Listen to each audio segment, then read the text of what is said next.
پڑھتے ہیں، ہم ایسے علماء پڑھتے ہیں، ہم ایسے اساتذہ پڑھتے ہیں، ہم ایسی جیالی قوم پڑھتے ہیں جو ایک وقت بال پر گزارا کرتی ہے اور دوسرے وقت ایسے شعبے پر گزارا کرتی ہے کہ اگر انسان نے پڑھایا ایک ایسے عظیم باز ہمیں سکر گزرو، ایسی قسم خوشی کے ایام گزارے کر اللہ کی دین پڑھایا جو سبق جو اپنے آپ میں گلشن نبوت کے پھول ہیں، جو ایک ایسی ہستی کے مالک ہے، خود اپنے آپ میں تاج نبوت سجائے ہوئے ہیں، ان کی اولاد نبی ہے، ان کے والد گرامی نبی ہے، وہ خانوادہ نبوت کے چشم و چراغ ہے۔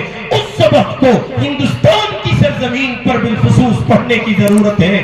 وہ آخری لمحات جب حضرت یعقوب علیہ السلام دار فانی سے باقی کو کوچ کیا چاہتے ہیں، ان کی زندگی کے آخری لمحات ہیں، وفات کا وقت قریب ہے، ایسے میں اور آپ ہوں تو بہت سی باتیں کہی جا سکتی ہیں۔ اپنی اولاد کو جمع کر کے ایک باپ یہ بھی کہہ سکتا ہے جو کچھ تم کو دیا ہے اس ورثے کی حفاظت کرنا، مل جل کر رہنا، اکٹھے بیٹھنا، پیار و محبت کا ثبوت دینا، نام خراب نہ کرنا، باپ داداؤں کی نام کو مٹی میں نہ ملانا، ہزاروں وصیتیں اور نصیحتیں ہیں جو کی جا سکتی ہیں۔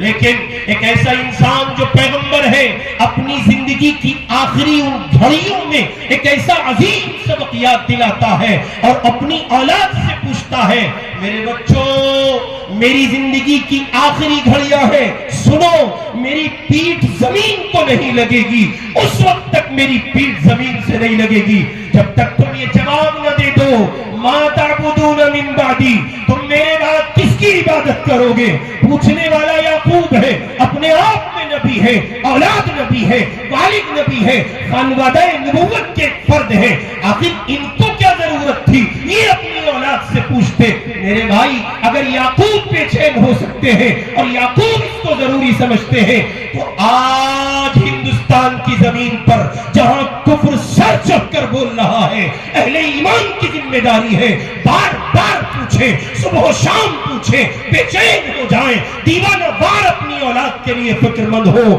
اللہ نہ کرے نہ کرے نہ کرے، ہزار بار توبہ کیجئے۔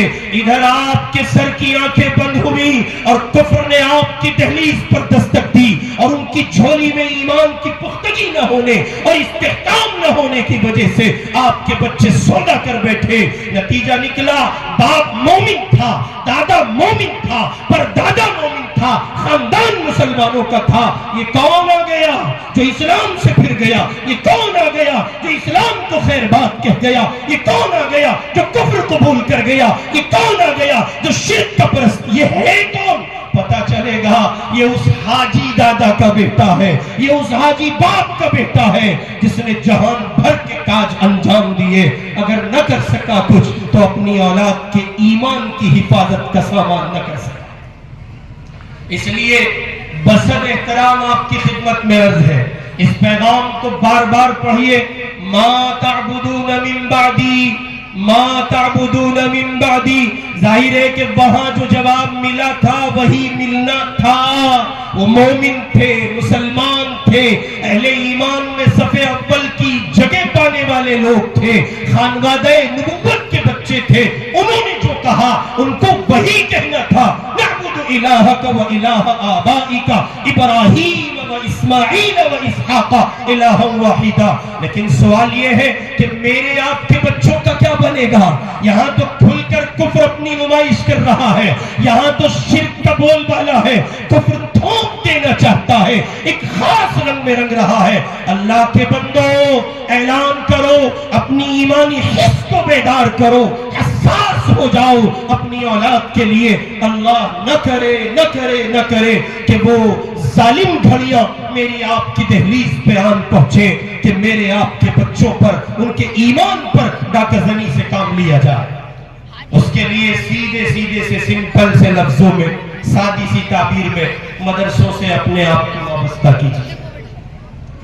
بہت سے ذہنوں میں یہ خیال بہت گردش کرتا تھا، اب کچھ کم کرنے لگا ہے، تصفیہ ہوا ہے، جب سے باطل مسلط ہوا ہے تو پچھلے 8-10 سالوں میں بہت کچھ چینج آیا ہے۔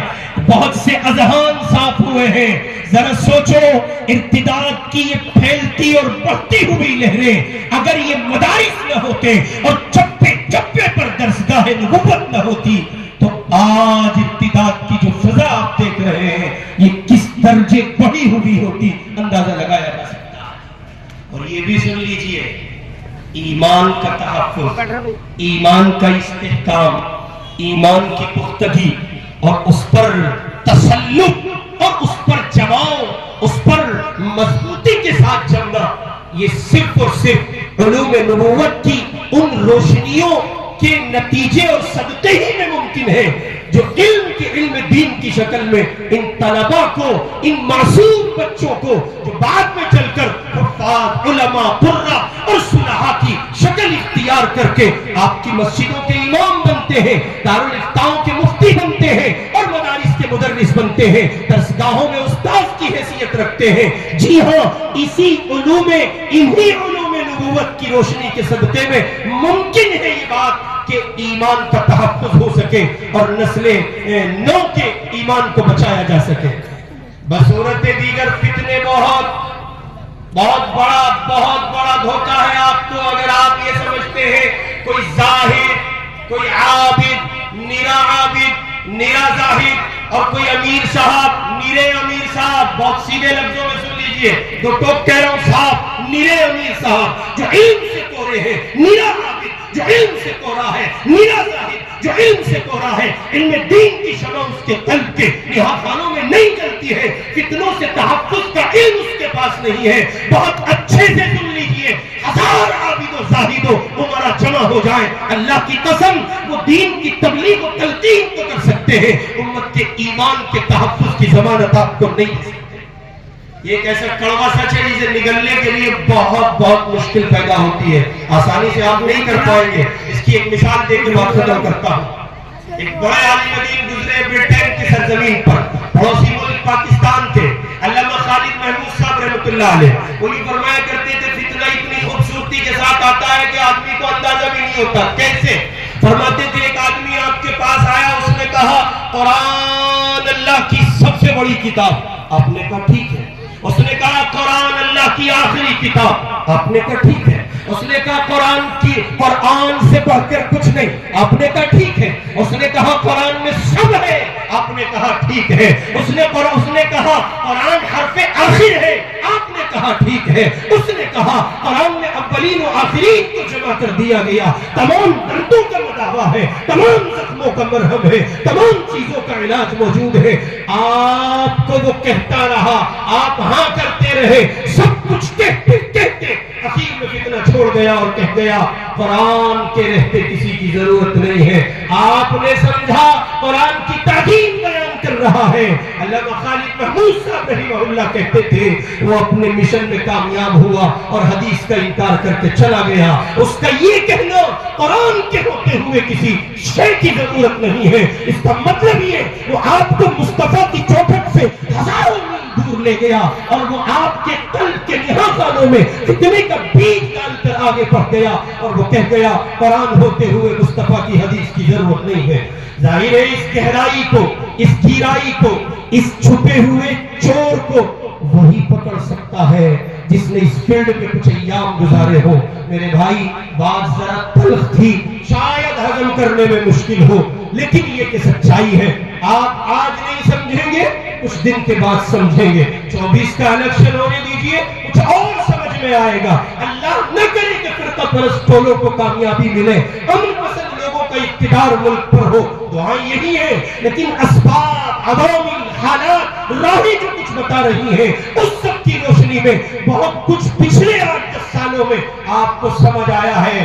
میاں چپک جائیے علماء سے، وابستگی اختیار کیجئے. اور وابستگی کا مطلب نوٹ دینا نہیں ہے. لوگ سمجھتے ہیں کہ ساتھ اپنے آپ سے وابستہ کرنے کو اس معنی میں مراد لیتے ہیں کہ آپ ہماری ضیافت کریں، آپ ہمیں نہیں. ہم کہتے ہیں اپنے دین و ایمان کا تحفظ کرتے ہوئے اس جگہ پر آ جائیے کہ ما تعبدون من بعدی کا سبق آپ کو ازبر ہو جائے. اتنا بڑا ادارہ ہے اور ہر سال آپ کو ایک بڑی مقدار میں طلبہ دیتا ہے. اللہ اس ادارے کے فیض و برکات کو عام اور تام فرمائے، دیر اور دور کے لیے قبول فرمائے، علوم شرعیہ کا چشمہ یہاں سے پھیلے اور اس کو خدا مرکز بنائے۔ بہت زیادہ مبارکبادی کے مستحق حضرت مولانا شہزاد بسم القاسمی صاحب اور ان کے دونوں